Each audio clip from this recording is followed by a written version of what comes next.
శ్రీశైలంలో ఈ నెల 11న జరిగే కుంభోత్సవ ఏర్పాట్లపై ఆలయ ఈవో లవన్న సమీక్షించారు. శ్రీశైలంలో ఈ నెల 11న శ్రీ భ్రమరాంబికాదేవి అమ్మవారికి వార్షిక కుంభోత్సవం జరగనుంది. ఈ కుంభోత్సవ ఏర్పాట్లపై స్థానిక రెవెన్యూ, పోలీస్, ఆర్టీసీ అధికారులతో ఆలయ ఈవో లవన్న పరిపాలనా భవనంలో సమీక్షించారు. ఈ సమావేశంలో ఆలయ ఈవో లవన్న మాట్లాడుతూ 11న జరిగే కుంభోత్సవం రోజు అమ్మవారికి సాత్విక బలిగా గుమ్మడి కొబ్బరి, నిమ్మకాయలు సమర్పిస్తామన్నారు.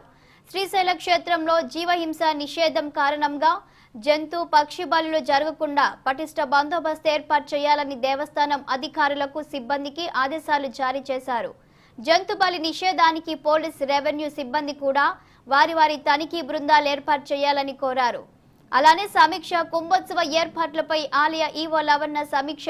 శ్రీశైలంలో ఈ నెల 11న శ్రీ భ్రమరాంబికాదేవి వార్షిక కుంభోత్సవం జంతు, పక్షి బలులు జరగకుండా సిబ్బందికి ఆదేశాలిచ్చారు.